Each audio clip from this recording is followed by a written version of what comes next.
Ese gran humanitario ha decidido posponer el inicio de la próxima guerra, la siguiente fase de esta guerra contra Irán, para darles tiempo a que averigüen qué hacer y adopten una posición unificada.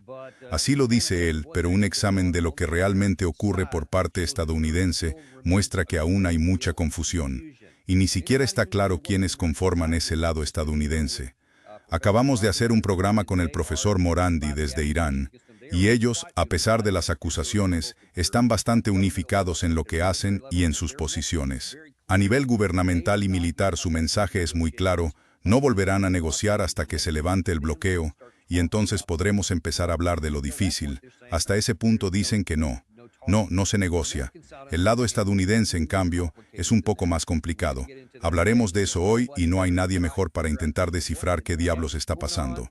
Con nosotros Larry Johnson, exanalista de la Agencia Central de Inteligencia, el experto de Sonar21.com y autor de Una Nueva Revolución Americana en Substack, al que recurrimos con frecuencia. Larry, bienvenido de nuevo al programa. Me divierte tu expresión. Complicado. Sí. Es una forma de describirlo. ¿Qué tal un caos total? Eso también es uno de los términos más suaves que podrías usar. Hay otros más coloridos, por decirlo así, que probablemente son más precisos.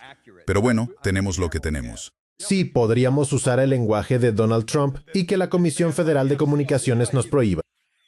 Exacto. Sí, de algún modo allí está bien. Pero, hombre, déjame empezar a grandes rasgos a 30.000 pies de altura. El presidente Trump estuvo en la cadena CNBC, creo que fue ayer por la mañana, y dijo que ya sabes que Irán aceptó todo. Nos van a entregar su material reprocesado.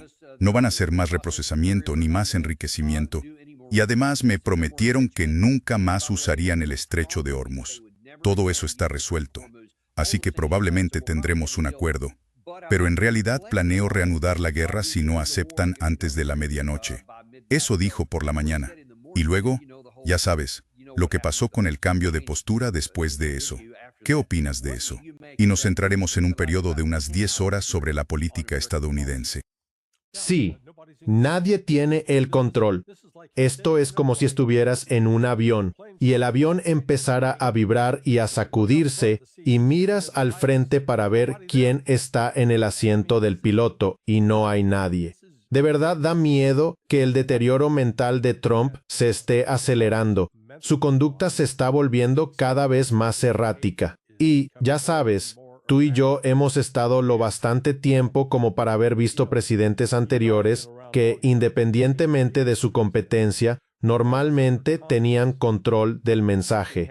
En otras palabras, la administración tenía un mensaje único y por eso no había confusión sobre cuál era la intención de Estados Unidos. Pero eso no lo tenemos aquí. Como señalaste, por un lado, Trump dice: oh sí, un acuerdo es inminente. Irán ha aceptado todo. Y los iraníes dicen: no hemos aceptado. O afirman que han firmado y que tienen un alto el fuego en vigor. Y mientras ese alto el fuego está vigente, Scott Bessent anuncia nuevas sanciones a Irán, cuando uno de los 10 puntos del documento iraní era el levantamiento de sanciones. Así que en vez de levantar sanciones y demostrar cooperación con Irán, hacen exactamente lo contrario. Este tipo de política errática creo que llega a un punto en que supera lo de el niño que gritó lobo. Es decir, él seguía gritando el lobo y al final cuando el lobo aparece nadie hace caso. Creo que otros países han dejado de prestar atención y se están diciendo: Estados Unidos probablemente volverá a iniciar la guerra. Tenemos que estar preparados. Nada de lo que hagan estos países va a satisfacer a Donald Trump. Y Trump ni siquiera escucha a sus propios asesores. Según ese artículo del New York Times de la semana pasada, todos, excepto Pete Hegseth, le recomendaron que no atacara a Irán. ¿Y qué hizo? Dio la orden: atacar a Irán. Así que ni siquiera está pensando 2 o 3 pasos por delante. El Wall Street Journal intentó sugerir que esto era una especie de táctica de negociación al estilo Roy Cohn.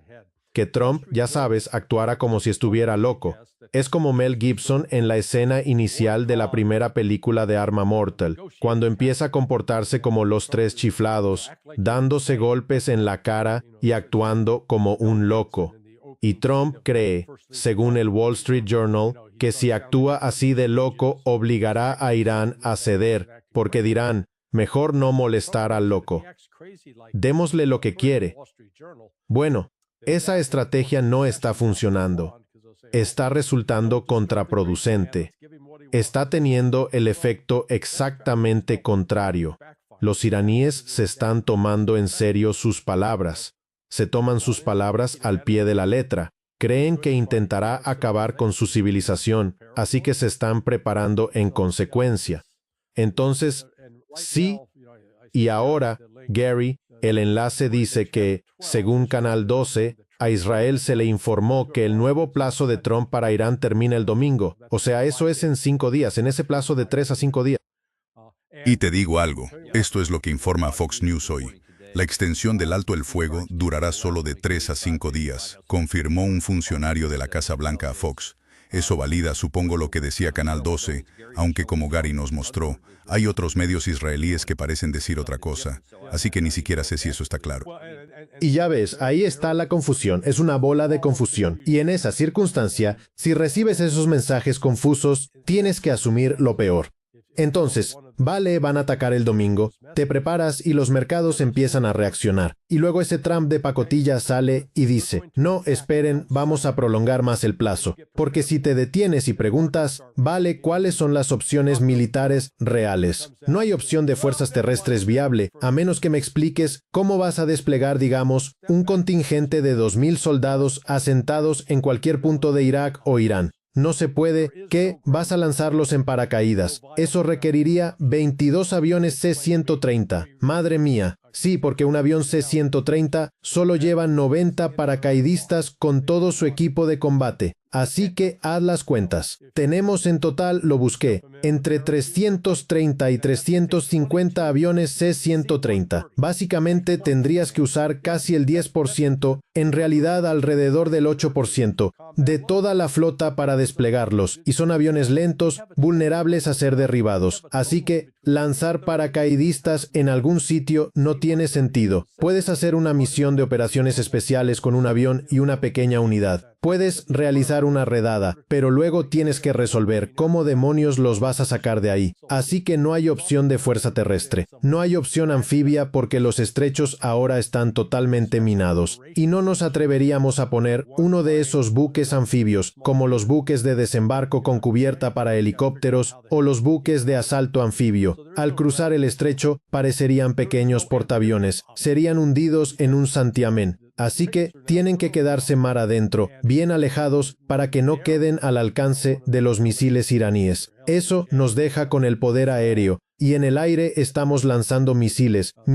aire-superficie de largo alcance y misiles de crucero Tomahawk, que se nos están terminando, según informó la cadena Cable News Network. Y Cable News Network es la fuente de noticias más fiable, según Donald Trump, porque le dio un índice de aprobación del 100% entre la gente del movimiento hacer a Estados Unidos grande otra vez. Pero mira, se nos están acabando. En realidad, CNN se equivoca al decir que la mitad de todos los interceptores del sistema de defensa terminal de área de gran altitud están perdidos. Falso, ya se han agotado.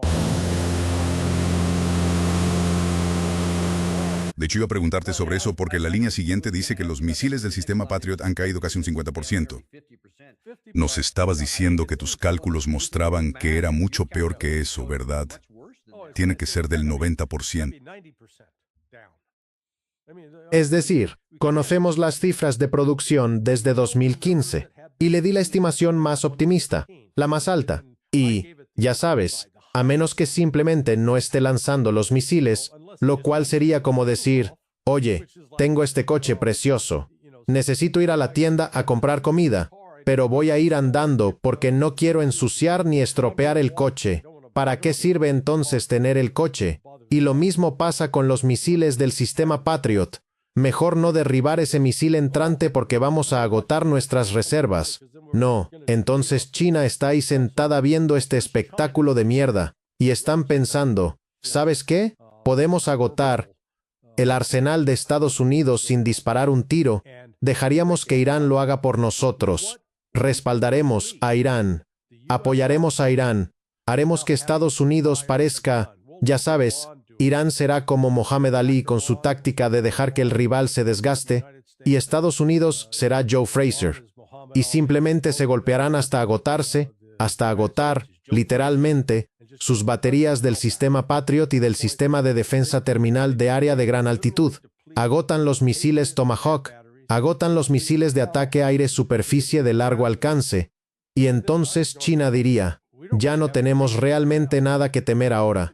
Sabes, Estados Unidos se ha agotado. Y Rusia igual. Quiero decir, deben estar ahí pensando, ¿de verdad los estadounidenses están tan locos?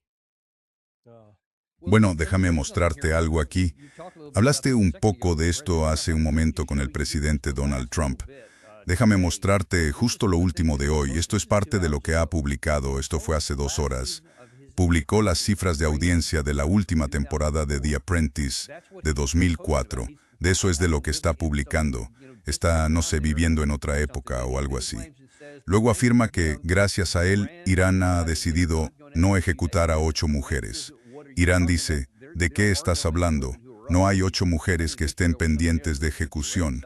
Así que se atribuye una victoria por algo. Al menos, según Irán, esas supuestas ejecuciones ni siquiera estaban programadas. Luego vuelve y dice que porque Virginia votó anoche en una elección muy reñida para básicamente favorecer la manipulación de distritos electorales a los demócratas, en respuesta a la manipulación a favor de los republicanos de Trump en Carolina del Norte y Texas. Pero este tiene que ser falso, así que cada vez que pierde una elección, tiene que haber sido amañada, etc. Así que vuelve a lo mismo otra vez. Y a ver si puedo encontrar este otro. Más temprano hoy, creo que fue justo antes de esto. Déjame desplazarme un poco hacia abajo. Buenos días. Trump aplicará la estrategia de Sherman en la guerra contra Irán y resulta que se refiere a Sherman en la guerra civil, el que marchó hacia el mar y lo quemó todo. Y te quedas. ¿Qué es esto? ¿Un flujo de conciencia? O sea, una cosa es llamarlo loco como insulto, pero de verdad tenemos que preguntarnos, ¿eso es solo un insulto? No. Antes se podía decir que, digamos hace 10 años o hace 8, cuando estaba en su primer mandato, sí, podía usar tácticas y negociaciones extrañas. Pero siempre existía una especie de filtro o control. No usaba lenguaje obsceno o vulgar en público. Puede que lo usara en privado. Muchos lo hacemos. Hay una forma de hablar en público y otra de hablar en privado. Pero cuando pierdes eso, la función cerebral se reduce y pierdes el filtro. Y de repente dices cosas que quizá pensabas, pero que ahora sueltas en voz alta. Eso es lo que está haciendo. La prueba de esto fue su reacción primero hacia Marjorie Taylor Greene y Thomas Massie, ambos que lo habían apoyado desde el principio. Y luego su reacción hacia Candace Owens, Tucker Carlson, Alex Jones, Riley Gaines, Megyn Kelly y el Papa. Porque son ataques personales feroces, llamándoles estúpidos y diciendo que tienen bajo coeficiente intelectual, sin abordar el contenido de lo que decían. En el caso particular de Marjorie Taylor Greene, ella solo decía, «Señor presidente, usted prometió divulgar toda la información sobre Jeffrey Epstein, no esconderla ni protegerla, y ahora usted la está encubriendo, y por eso la atacó, llamándola traidora». Y cuando ella dice, «Oye, mis hijos están recibiendo, tienes que detener esto. Mis hijos están recibiendo amenazas de muerte». Y él dice, «Se lo merecen», sin ninguna empatía. Así que esos son signos y síntomas. Y además esta confabulación. Estoy seguro de que él cree que Irán de repente perdonó a 8 mujeres o que iba a ejecutar a 8. Es totalmente inventado, pero él lo cree en su mente. Esa es la cuestión. Ni siquiera puede distinguir la realidad de lo falso. Y obviamente eso es increíblemente peligroso cuando hay que decidir quién va a tomar decisiones sobre guerra y paz. Y al parecer, tenemos esto, Gary Schill, una noticia de última hora del presidente Pezeshkian, que dice que la República Islámica de Irán siempre ha acogido y sigue acogiendo el diálogo y el acuerdo. La mala fe, el asedio y las amenazas son los principales obstáculos para una negociación genuina. El mundo presencia su discurso hipócrita y vacío y la contradicción entre sus afirmaciones y sus acciones. Así que si alguien en el mundo de Trump o el propio Trump cree que esas supuestas amenazas de loco van a hacer que la otra parte capitule, en realidad están teniendo el efecto contrario. Está fortaleciendo su determinación. Manténganse firmes. Y ahora, aquí está la última de Possession, ¿sí? Pues de hecho estamos viendo, yo lo llamaría, una política paralela. Estados Unidos está usando las mismas tácticas y técnicas contra Rusia que contra Irán, solo con temas ligeramente distintos. Déjenme darles un ejemplo concreto. En los últimos 2 o 3 días hemos recibido el mensaje de: Dios mío, la guerra con Ucrania está estancada y la economía rusa se está derrumbando. Vale, ese es el mensaje que se está difundiendo. Ahora bien, no es verdad. De hecho, la economía rusa está bastante bien gracias al mayor precio del petróleo. Y ayer, con el tuit de Trump, vimos que supuestamente hay enormes divisiones internas en Irán. Y hasta que resuelvan eso, no habrá ninguna negociación. Y acabas de ver el mensaje de Pezeshkian. Está diciendo lo mismo que la Guardia Revolucionaria de Irán. No hay fracturas importantes dentro de Irán. Así que hay una propaganda ilusoria que creo está siendo difundida por la Agencia Central de Inteligencia. Son quienes impulsan ese mensaje. Trump se lo cree, así que se cree las mentiras que le alimenta su propia organización de inteligencia, sin poder distinguir entre una operación de información y lo que dice la inteligencia real. Pero las políticas se basan en premisas falsas. Y de nuevo, con Scott Bessent. Ahora, supuestamente Scott Bessent no tiene demencia lobar prefrontal, pero por el amor de Dios, sigue insistiendo en que, tenemos una agitación épica, lo que sea que estén llamando la actual guerra económica contra Irán, que les va a quebrar la espalda, que hará colapsar su moneda, que no van a aguantar mucho más. Pero recuerda, ese es el mismo tipo que dijo que iba a vencer a los iraníes con jiu-jitsu, quitándoles sanciones para que pudieran vender más petróleo a un precio más alto. Así que ese es el genio que tenemos. Tómalo así, sin más palabras. Sí, él se cree un geoestratega, un pensador estratégico. Y, ya sabes, el tipo es un payaso. Así que, ya sabes, Irán. La economía de Irán está sufriendo un poco, sí, pero tienen opciones. Se llama el Mar Caspio. Tienen abierta la frontera con Rusia. Tienen a Turkmenistán. Todo ese tramo fronterizo está abierto. Tienen a Pakistán. Esa frontera está abierta. No tienen que preocuparse por algo que llegue por barco. Todo puede ir por ferrocarril o por carretera, en camiones convencionales. Pero los Estados Unidos siguen vendiéndose esta tontería de que, los tenemos justo donde los queremos. Y somos nosotros los que seguimos disparándonos a nosotros mismos. Somos nosotros los que tenemos opciones limitadas. Y seguimos imaginando que tenemos esto, ya sabes. No recuerdo qué general lo estaba argumentando ayer. Sí, solo tenemos que meter como 10,000 tropas en Irán. ¿Cómo demonios los vas a llevar allí? Quiero decir, recuerda cómo era en las áreas de concentración en Kuwait y Arabia Saudita, y quizá esquivabas algunos misiles Scud, pero los misiles Scud no eran muy efectivos, y en precisión eran pésimos. Pues hoy, dime dónde lo pondrías, vas a decir. Bueno, tenemos que tener nuestra área de concentración fuera del alcance de un misil balístico iraní. Bien, eso significa que estás a 2,000 millas de distancia. Sabes, de hecho, Larry, antes de que entrara en vigor el alto el fuego, uno de los últimos blancos alcanzados en la costa saudí fue en un puerto llamado Al-Jubail. Y eso me llamó la atención porque recuerdo que estaban atacando, creo, alguna infraestructura energética allí. Y recuerdo que fue donde desembarcamos. Ahí fue donde descargaron nuestros buques de carga rodante, con nuestros tanques, nuestros vehículos blindados de transporte de personal y todo lo demás. Y, ya sabes, allí fue donde desembarcamos todo. Y pienso, si intentáramos eso hoy, nos caeríamos bajo una lluvia de misiles muy precisa. Así que no podríamos hacer tormenta del desierto en las condiciones de hoy.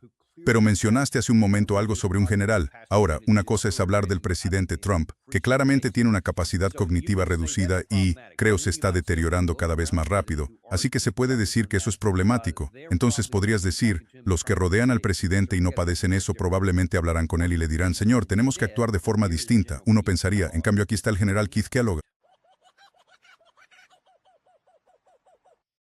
Creo que tenemos que terminarlo. Y creo que el presidente Trump es realmente bueno aplicando un embargo o un bloqueo para cortar su línea de vida económica. Pero yo iría un poco más lejos. Soy de los que dicen toma algo de territorio. Eso no significa que marches sobre Teherán, pero puedes tomar la isla Kark, que concentra el 90% de sus exportaciones de petróleo. Puedes tomar también las islas del estrecho como Irak, que es su isla de mando y control, o Geisha. Tienes la capacidad para hacerlo, y entonces lo controlas, realmente entonces lo controlas. Quiero decir, Larry, esto no son solo unos comentaristas. No es simplemente un tertuliano. Este es un tipo que fue asesor de seguridad nacional del vicepresidente en el primer gobierno de Trump y comandante de la 82 Bionsen como 62 Visión Aerotransportada. Y hace estas declaraciones que me dejan boquiabierto. Si yo fuera teniente segundo diría, espera, algo no cuadra. ¿Qué dices? De nuevo, ¿cómo va a llevar las tropas allí, general? Mira, no tenemos un teletransportador de Star Trek, así que o los lanzas desde el cielo o los haces llegar en un avión de ala fija, aterrizas y los dejas salir por la rampa trasera, o intentas un desembarco anfibio. Bueno, sabes, los sistemas de defensa aérea en Irán siguen intactos. Pregúntenle al piloto del F-15 que fue derribado cerca de Isfahán o al del A-10 que también fue derribado.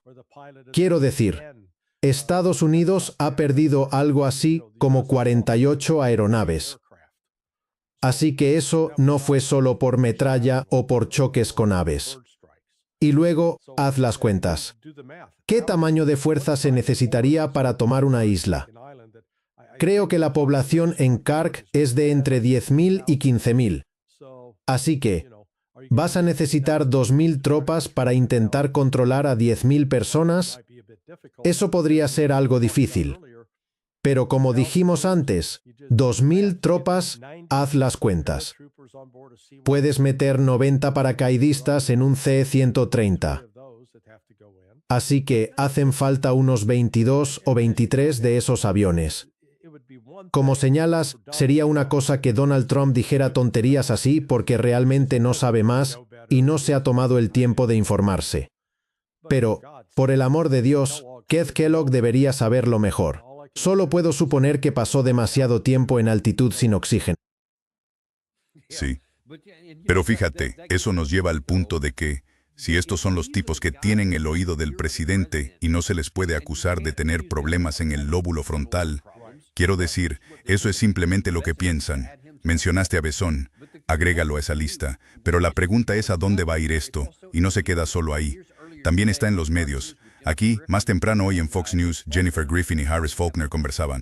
El plazo de alto el fuego de 3 a 5 días del presidente Trump coincide con la llegada a la región de un tercer grupo de ataque de portaaviones de Estados Unidos, el Bush, en los próximos días. Harris. Porque tú informaste y le recordaste a todo el mundo que Irán en realidad nunca acordó el alto el fuego. Así que eso es interesante porque acusaron al bloqueo de Estados Unidos en el estrecho de Hormuz de ser una violación del alto el fuego, pero esperan que se respete. Bueno, la verdadera pregunta, Harris, es ¿quién está negociando en nombre de Irán? ¿Quién manda allí? Y, en realidad, todavía no está claro. El cuerpo de la Guardia Revolucionaria Islámica y su armada hacen una cosa, y el presidente del Parlamento dice otra, Pakistán. Así que es muy difícil saber qué está pasando realmente y qué ocurre con el liderazgo de Irán ahora mismo. ¿Sabes qué? Vamos a investigar. Adelante, adelante. Acabo de decir que ella no para de repetir esa mentira de que hay una gran división. La Guardia Revolucionaria hace una cosa y Pozetsky o Galibov, el presidente del Parlamento, hacen otra. No, no es así. Leen los malditos mensajes que publican. No son contradictorios en absoluto. Yo incluso quería ir un paso más allá. ¿Quién le importa? ¿Qué importa si tienen... Quiero decir, creo que mencionaste que el Wall Street Journal y el New York Times y otros han estado evaluando lo que ha pasado entre bastidores en distintos puntos de decisión de la administración Trump. Y siempre se habla de, quiero decir, creo que incluso lo dijiste, Trump y Hegseth estaban de un lado y el vicepresidente Vance y algunos otros del otro. Tenemos división interna, eso es normal, así es como siempre ha funcionado. Y aún así hay ese mensaje de que eso significa algo como, Dios mío, no están unidos. ¿Qué tiene eso que ver con el equilibrio de fuerzas? ¿Qué tiene que ver con si puedes o no tomar la isla Cargo, si puedes o no abrir el estrecho de Hormuz por la fuerza? ¿Por qué nos empecinamos con eso? Sí. Bueno, y otra vez, ¿qué se logra tomando la isla Karg? Entonces la idea es, bueno, así cortaremos la capacidad de Irán para exportar petróleo. No, no lo haremos.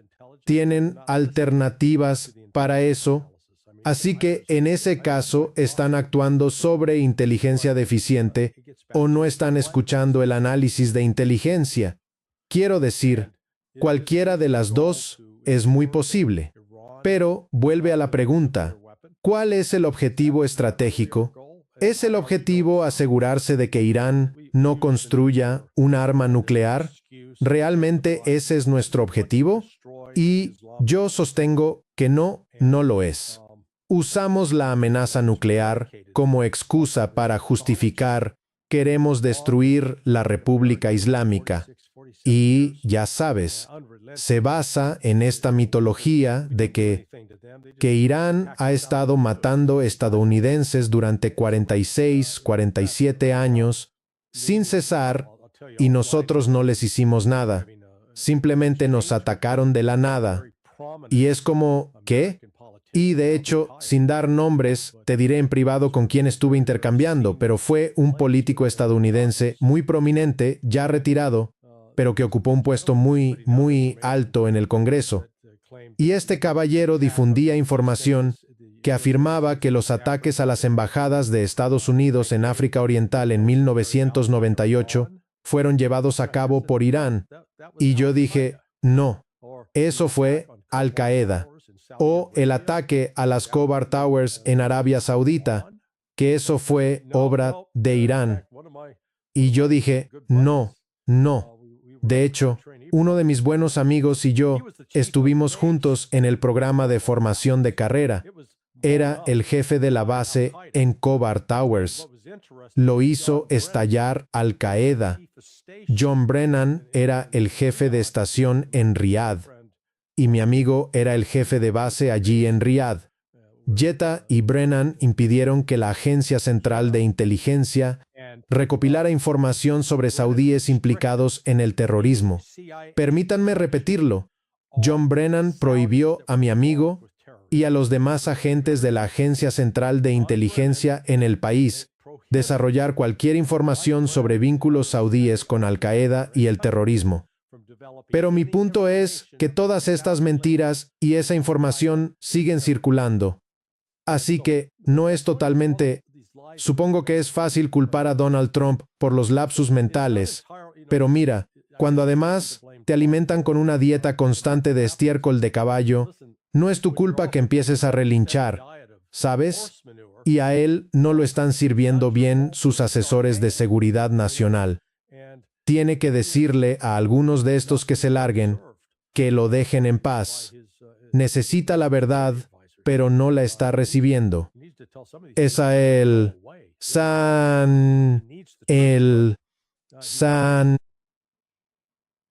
Y entonces, si hablamos de cómo vamos a tomar una decisión, ¿a dónde iremos ahora? Si en 3 o 5 días volvemos al conflicto, si intentamos otra negociación o si intentamos simplemente resistir hasta que Irán se agote. ¿A dónde vamos desde aquí? Y antes de llegar a eso, hay otro fragmento que quiero mostrarles. Es de otro supuesto experto de Fox News esta mañana que hablaba de todo este asunto de quién está al mando. Pero escuchen sus sugerencias. Creo que hay una división faccional real y que el liderazgo dominado por el régimen ahora cree que el tiempo está de su lado. Piensan que pueden asumir los costos mejor de lo que nosotros podemos. Y en este punto sienten que si aguantan, tendrán que ceder menos de lo que cederían en estas negociaciones.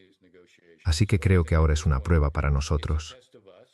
La respuesta correcta a esa prueba es mantener el bloqueo. El bloqueo es una respuesta a lo que están haciendo para intentar ejercer su influencia sobre el estrecho de Hormuz. No subestimemos el impacto de un liderazgo dominado por quienes son realmente ideológicos y que piensan que cualquier concesión en este momento debilita esa ideología y reduce el apoyo entre los más comprometidos ideológicamente. No me quedó clara esa última parte. ¿Se refería a Benjamin Netanyahu o a alguien en Irán? Porque ya sabes, esa cuestión ideológica. Pero miremos el supuesto en el que se basa lo que sugirió. Sugirió que podemos aguantar más que Irán. Creo que incluso si tú les das mala nota a los iraníes y a su resistencia, que no es buena según la historia, pero digamos que no afirmas que solo podrían aguantar 3 o 4 meses y, ya sabes, un bloqueo los pondría de rodillas. Supongamos que crees que eso es cierto. Nosotros no podemos aguantar 3 o 4 meses con el estrecho cerrado aquí. Y aún así parece que eso es de lo que habla la gente. Aquí, solo un ejemplo. Esto es de hoy. La inflación alimentaria para las empresas de comida subió un 7.9% interanual en marzo. Y esto es básicamente por el aumento en los costos del combustible. Aún estamos esperando el impacto de los fertilizantes más caros, etc. Por tanto, cada mes que esto continúa, esos números siguen subiendo porque el precio del combustible aumenta y la cantidad de productos petrolíferos que se fabrican que se usan como insumos también disminuye. ¿Cómo podemos tener un plan de acción, Larry, que no contemple más que una semana o algo así como plazo? Sí, bueno, primero, cuando vi a Dennis me reía. Le di una paliza. Bueno, está bien. O sea, cuando mi hijo era como una versión tipo George Foreman. Fue indirecto. Fue mediante equipos de béisbol. Él y un tal Neil Kerwin, que era presidente de American University, tenían un equipo de liga infantil para chicos de 10 a 12 años. Así que yo, mi hijo y mi sobrino, yo me hice cargo como entrenador del equipo. Así que nuestro tercer año, en el primero que jugamos, éramos los Bad News Bears. Perdimos todos los partidos. En el tercer año, ganamos el campeonato y les ganamos a ellos. Su equipo llevaba unido desde que esos chicos tenían 6 años. Ahora tenían 12. Llevaban 6 años juntos. Así es, le gané a Dennis Ross. ¿Y sabes qué? Dennis Ross es tan buen analista político como lo fue como entrenador de béisbol, ¿de acuerdo? Así que lo que dijo es puro disparate. Lo que se ha revelado en el curso de esta guerra son los límites del poder militar de Estados Unidos. Una cosa es decir que somos la fuerza militar más poderosa del mundo. ¿Cuántos misiles hipersónicos tenemos? Pues, ninguno. Sí, Irán tiene algunos, China tiene algunos, y Rusia sin duda tiene, pero nosotros no tenemos ninguno. Ah, claro, potencia mundial. Dependemos de los portaaviones, que en realidad fueron diseñados para la guerra del siglo XX, no para la del siglo XXI, porque no pueden evadir los misiles hipersónicos. Y los hipersónicos tienen la ventaja. Pueden guiarse y maniobrar, como los misiles de crucero disponibles hoy en día. Todo esto es, ya sabes, yo los llamo, son aviones kamikaze modernos sin pilotos. Estados Unidos tuvo un adelanto al final de la Segunda Guerra Mundial de cómo sería el futuro para los portaaviones. Si tienes una aeronave que puede llevar un explosivo y alcanzarte sin necesidad de un piloto, tienes problemas. Y ninguna defensa aérea va a proteger a esos portaaviones. Así que, en general, hemos expuesto la debilidad de Estados Unidos, incluida nuestra capacidad de producción. Se nos están acabando. Estamos agotando severamente las reservas de clases enteras de armas. ¿Y pretender que esta guerra con Irán va a terminar en una semana o 2? No, no lo será. Y nos podemos seguir engañando con la mentira de que, hay una gran división. Que hay una gran división en Irán. Que no son populares. La gente que dice eso olvida que durante la Revolución Americana en 1776, ¿sabes qué porcentaje de los colonos americanos apoyaba esa guerra? ¿Un 40%? Bueno, entre el 40 y el 45%. Hay otro 20% que no le importaba ni una cosa ni la otra. y el resto estaban firmemente del lado de Gran Bretaña. Lo digo solo como ilustración. Nos ponemos el listón demasiado alto. Si logramos que la mayoría de la gente nos apoye, no se opondrán. No. Ya hemos demostrado que incluso una minoría fuerte y comprometida puede gobernar un país.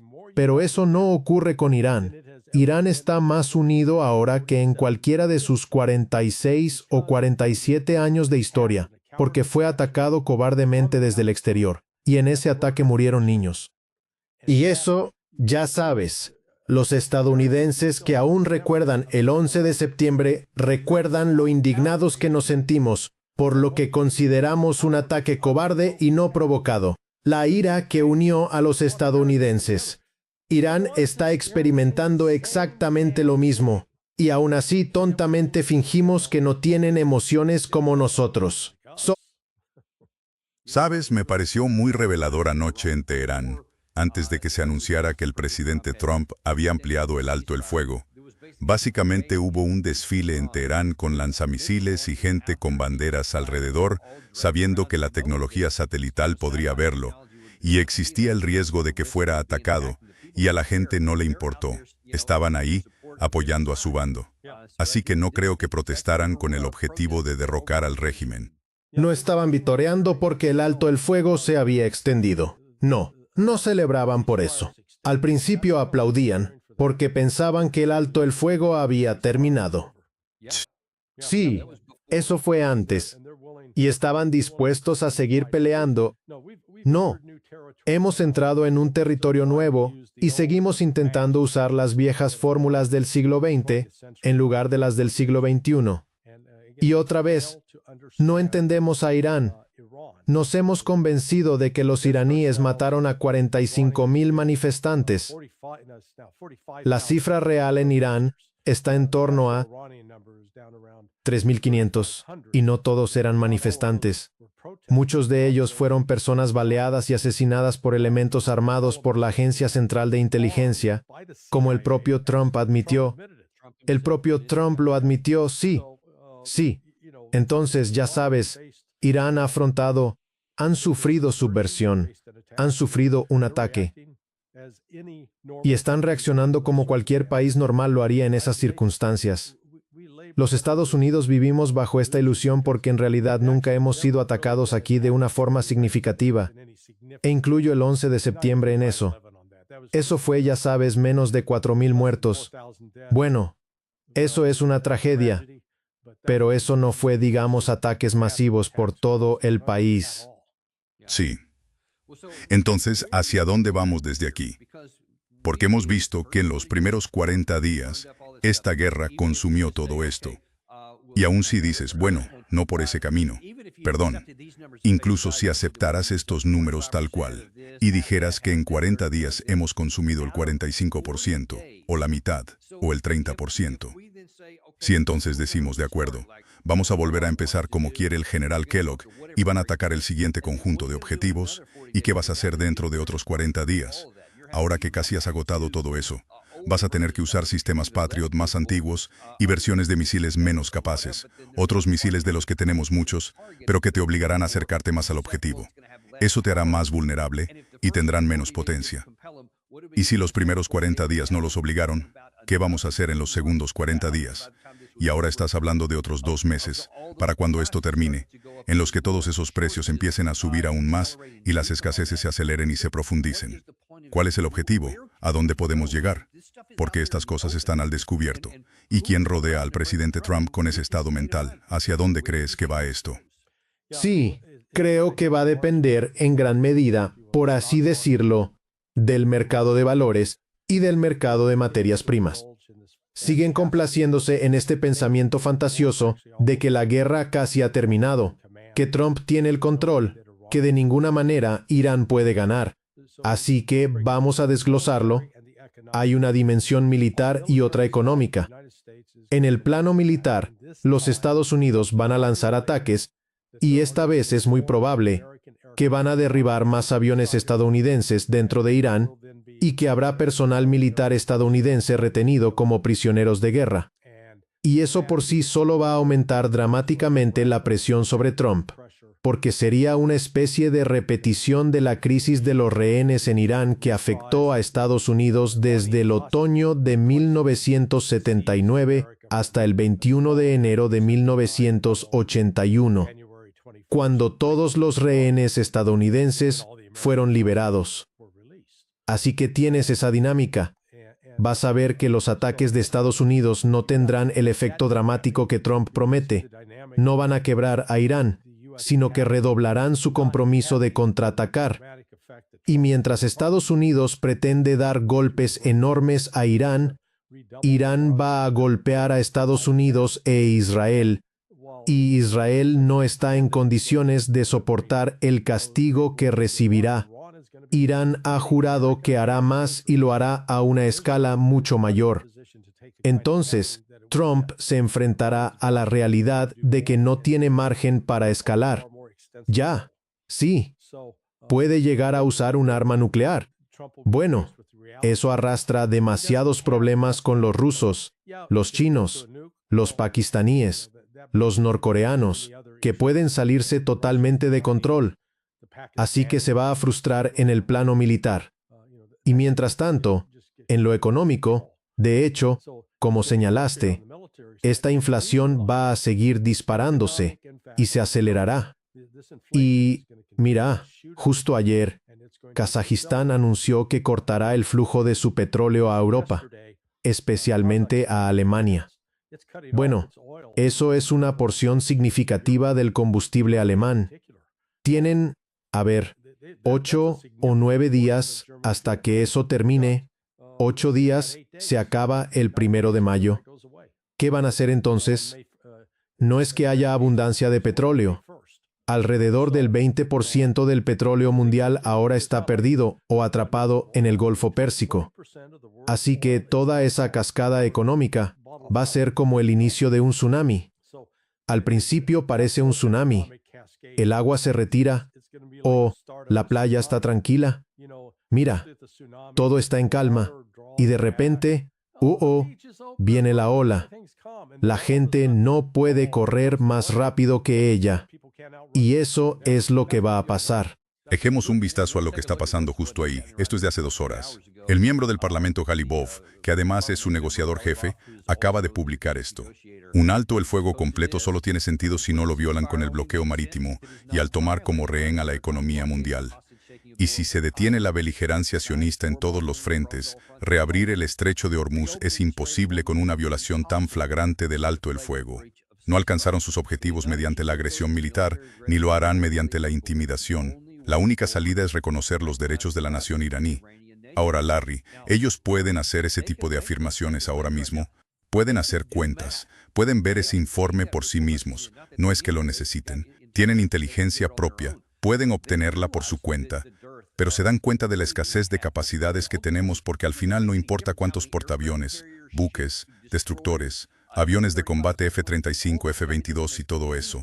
No importa cuántos de esos tengas, lo que importa es cuántas armas tengas, cuántos misiles tengas. Y cuando no tienes misiles para ellos, son inútiles, son pisapapeles. Y vamos cortos de eso para pelear una guerra. Irán, en cambio, tiene en su mano el estrecho, y no hay nada que puedas hacer para obligarlo a abandonarlo. Y a ellos no les gusta lo que está pasando, pero pueden aguantar así durante meses. Hay toda razón para pensar que pueden. Nosotros no podemos. Entonces, en algún momento, ¿no tienen el presidente o su entorno que reconocer que si seguimos por este camino ficticio, literalmente nos vamos a estrellar contra las rocas? Sí. Creo que al final dependerá de John Ratcliffe, en menor medida de Tulsi. Lamentablemente Tulsi ha sido, ya sabes, irrelevante durante todo esto y la están excluyendo de las reuniones. Pero en inteligencia, Ratcliffe es quien finalmente puede intervenir. Con Kane y, ya sabes, ayer me dijo un amigo mutuo que está conectado a todo ese ambiente que Kane y Ratcliffe cada vez están más preocupados por Trump y su conducta y por cómo él está reduciendo las opciones para Estados Unidos y poniendo en riesgo a Estados Unidos. Así que esos dos podrían realmente intervenir y finalmente plantearlo como un problema que impida que Trump haga algunas de estas cosas. Podría empeorar mucho la situación para Estados Unidos y dejar claro que parte de esto ya ha empezado a salir a la luz. Hoy salió la noticia de que la Agencia Central de Inteligencia está preparando un documento que dice, mira, Irán es en realidad más fuerte militarmente de lo que pensábamos, que además tienen más armas de las que pensábamos y han logrado reabastecer algunos de los misiles que dispararon. De hecho, los han estado produciendo en las últimas 2 semanas. Sus ciudades subterráneas de misiles están siendo bastante eficientes en eso. Así que ya sabes, eso es una señal de que finalmente están presentando la inteligencia ante el Congreso y que no van a andarse con rodeos. Y en realidad dirán exactamente lo grave que es. Y que, a pesar de las fantasiosas afirmaciones de Trump, si esos dos le plantean ese argumento en privado, él puede que al final tenga que ceder. Pero de nuevo, el problema es su comportamiento errático. Podría ponerse furioso y gritarles que lo están socavando. Y lo viste. Salió con ese mensaje loco citando la duración de la Primera y la Segunda Guerra Mundial. Bueno, lo que se olvidó de mencionar ahí fue esa, ya sabes, guerra de 20 años en Afganistán. Dios, ¿quién fue presidente durante 4 de esos años? A ver, déjame pensar. Ah, sí, Donald Trump. Entonces, ¿por qué no terminó esa guerra? Ahora, según se informa, lo intentó. Y lo traicionaron, pero no tuvo éxito. Sí, pero no lo logró. En sopas, sí, en sapieni. Él era el presidente. No tenía por qué. No es que no pudiera hacerlo. Eligió no hacerlo. Y lo sé porque Doug McGregor tenía la orden en la mano para ponerle fin mientras él estaba al mando. Y Trump permitió que lo disuadieran. Pero no. Pero ese es el punto. Así que Trump no asume responsabilidad ni rinde cuentas. Que todos los demás le están tratando injustamente. Él es la víctima. Y, mientras tanto, él dirige a Estados Unidos. Creo que, ya sabes, la analogía es, estás en el Titanic, ves el iceberg y no vas a reducir la velocidad. Así que vamos a estrellarnos de lleno contra él. Permíteme preguntarte en los últimos minutos que nos quedan. Dado todo lo que has comentado, tanto del lado iraní como del estadounidense, lo bueno, lo malo, lo feo, las limitaciones, las capacidades, todo eso, ¿en qué situación estamos ahora mismo, teniendo en cuenta dónde están especialmente lo que acabo de mostrarte? ¿Cuál es la posición negociadora de los iraníes en su punto de entrada para siquiera llegar a un alto el fuego sostenido? ¿Qué tendrá que hacer Estados Unidos? ¿Cuál es el mejor escenario posible ahora mismo? ¿Qué condiciones necesitaríamos para sacar esta guerra de la mente? Trump lo insinuó cuando dijo que haría algo mejor que el Plan de Acción Integral Conjunto. Y la verdad es que, si intentan lograrlo, centrémonos en conseguir un compromiso firme de Irán de que nunca construirá un arma nuclear. Y tendremos los procedimientos de inspección establecidos si puede cerrar ese acuerdo. Dicho eso, y publiqué en Sonar 21 anoche un resumen del Plan de Acción Integral Conjunto original de 2015. Tardó 18 meses en negociarse. Llegó a detalles minuciosos sobre qué centrales y sitios nucleares en Irán podrían funcionar, qué tipo de inspecciones se harían, qué niveles de enriquecimiento se permitirían, qué sanciones. Un acuerdo muy complicado. Trump podría conseguir algo así. Y, bueno, el mayor problema del Plan de Acción Integral Conjunto, si quieres llamarlo problema, fue que tenía un límite de 10 años. No era un acuerdo permanente. Así que el gran cambio por el que Trump podría presumir victoria sería decir, oye, tengo un acuerdo permanente.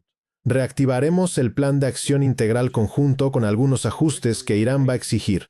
Que todas las sanciones se levanten ahora. No vamos a esperar. No vamos a implementarlo por fases. Se levantan ahora. Aceptaremos que esto sea permanente. Entonces él podría decir que ganó. He impedido que Irán consiga un arma nuclear. Esa sería su forma de atribuirse la victoria. Pero eso dejaría a Israel en el aire. Y ahí está el problema. Espera, antes de que llegue siquiera a Israel, los iraníes dijeron, de ninguna manera, bajo ningún concepto nos iremos sin controlar el estrecho. ¿Cómo va a resolver eso?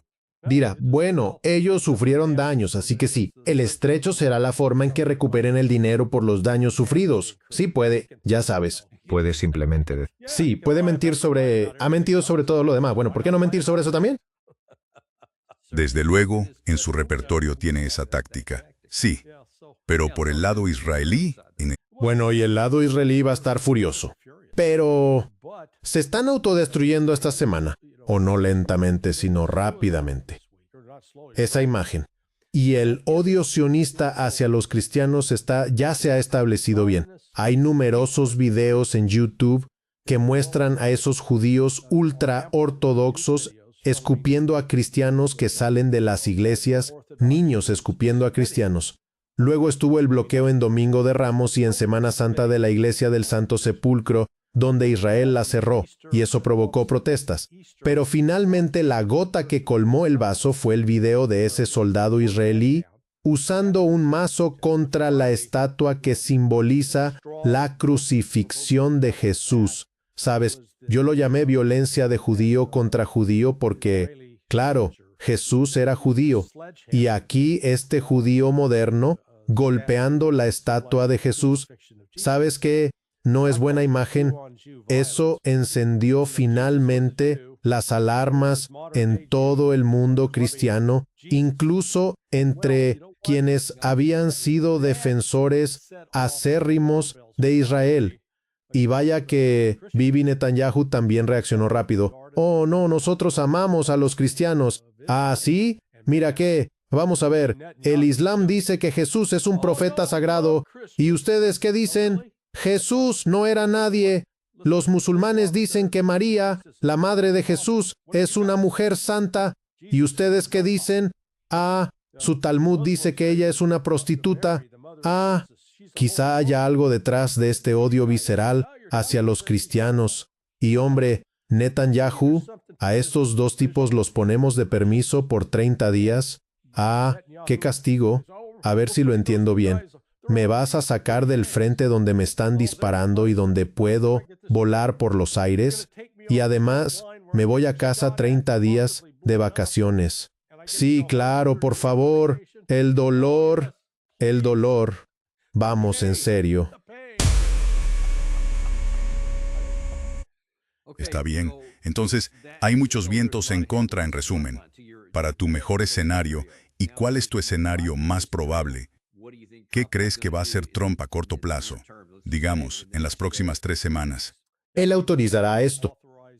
Tienen el plan. El plan ha estado preparado por lo menos un mes. Esta campaña masiva de bombardeos. Van a ir tras la infraestructura, los centros de poder. Pero Irán también tiene voz y voto en cuanto Estados Unidos lo lance, porque Irán está siendo muy cuidadoso para no tomar ninguna acción militar que pudiera hacerle culpable de romper el alto el fuego. Lo hacen por respeto a Pakistán y por respeto a China.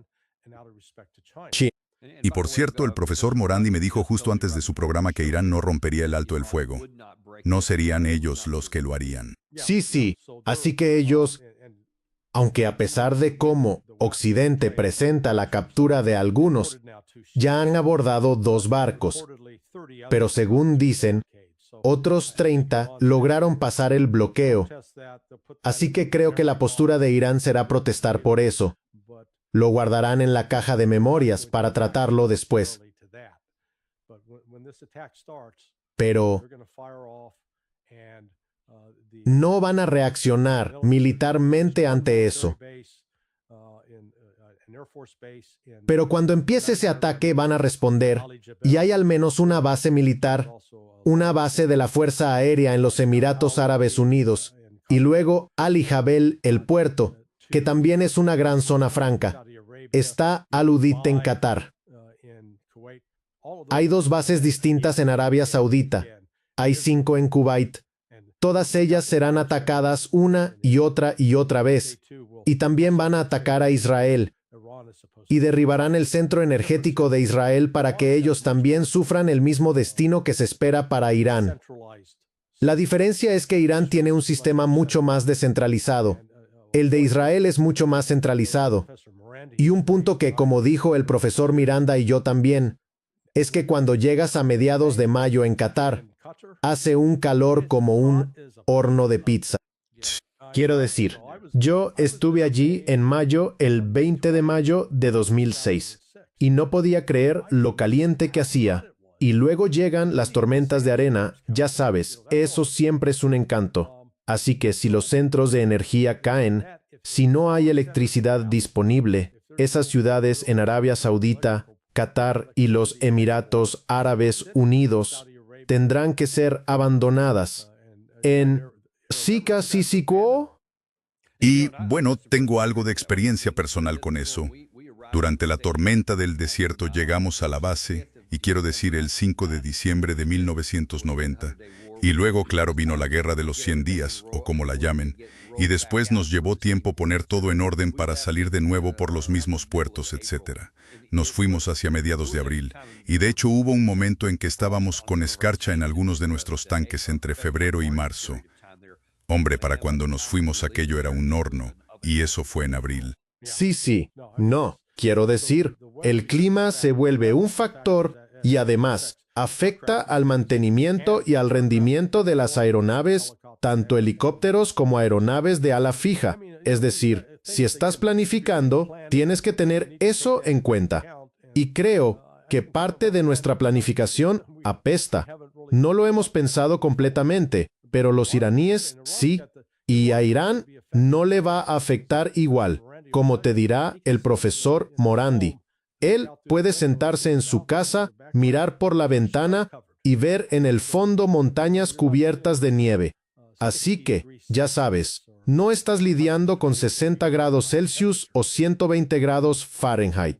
Así es, y eso es. Bueno, diré una anécdota divertida. Estaba en Al-Udeid, salí del comedor y tenían de hecho un camión de comida de Burger King. Pensé que me apetecía un Burger King, miré, y junto a la zona recreativa habían construido un minigolf. Era la 1 de la tarde, 120 grados, y había 4 soldados jóvenes jugando al minigolf. Dije, vaya, qué duros son esos tipos. Sí. Mira, no pinta nada bien, porque si hacemos lo que sugieres y si Trump, ya sea el domingo o en algún momento antes o después, recurre de nuevo a una opción militar, y si escucha al general Keith Kellogg, lo único que vamos a hacer es aplazar la fecha de esta resolución hacia un futuro lejano, y todos esos problemas financieros, económicos, el petróleo, el gas, los fertilizantes, todo eso seguirá agravándose. Y no sé cómo salimos de esto. No sé cómo él va a salir de esta. Sí, no estoy de acuerdo. Si estuviera rodeado de gente intentando disuadirle, sería otra cosa. Pero cuando tienes a Jack King llamándole, a Kellogg Cornflake, a Lindsey Graham y a todos esos, al parecer Mark Levin, es otro más. Ah, sí. Él dice claramente que sí, que deberíamos ir y terminar el trabajo como Patton en el Tercer Ejército. Lo dijo hace un par de días también. Así que todos esos son los tipos que son los que tienen acceso al presidente, pero hay que ver si podemos que te entrevisten con él y quizá logremos hacerle entrar en razón. ¿No le gustaría lo que tendría? Sí, pero a mí sí me gusta. Sí. Y lo mismo pasa con los soldados desplegados en el mar. De hecho, ya casi se nos acaba el tiempo, así que muy brevemente, porque sé que tienes algo de contexto. ¿Qué les pasa a nuestras tropas en primera línea cuando ven todo este ir y venir y las cosas raras que salen de Washington, Distrito de Columbia? ¿Cómo está su moral? Sí. De hecho, déjame leer un mensaje de un amigo mío que está integrado en la unidad. Y yo le preguntaba, le dije, ya sabes que Irán ciertamente no va a aceptar conversaciones hasta que se levante este bloqueo y se retiren las sanciones. Y me respondió, me dijo, a mí y a los chicos no nos importa una mierda. Esto no fue popular desde el principio y se está yendo al traste muy rápido. Todo el mundo está cabreado. La moral está hecha mierda. Parece que nadie en la sala de mando está al mando ni tiene idea de qué carajo está pasando. Así que yo diría que la moral está bastante bien. Telemosé, Sí. Vamos al grano. Es difícil imaginar que sea distinto. Mira, te diré, sé que ya casi se nos acaba el tiempo. Una de las cosas que, sobre todo durante la época de tormenta del desierto, era que sabíamos que contábamos con el apoyo de todos. Teníamos la autorización del Consejo de Seguridad de las Naciones Unidas. El Congreso se había pronunciado al respecto. Sabíamos que contábamos con el respaldo del pueblo estadounidense. Teníamos tropas a nuestra izquierda y a nuestra derecha. Creíamos en lo que estábamos haciendo. Creíamos que habían cruzado una frontera y que nos amenazaban. El suministro mundial de petróleo se puede debatir si eso siempre fue cierto, pero eso es lo que creíamos. Y teníamos ese respaldo. Y todo eso era cierto. Y la moral estaba por las nubes. Solo puedo imaginar cómo es ahora, cuando dicen que nadie nos atacó. Fuimos nosotros los que atacamos. Nadie nos respalda. Vemos que las cosas se desmoronan. ¿Y qué diablos está saliendo de la Casa Blanca? No puedo ni imaginar luchar bajo esas condiciones. De hecho, le comenté eso a un amigo joven mío. A ver, se graduó de la Academia Militar de West Point hace como 5 años y acaba de terminar su compromiso con el ejército. Y ahora está fuera, pero sigue en contacto con compañeros que todavía están en servicio.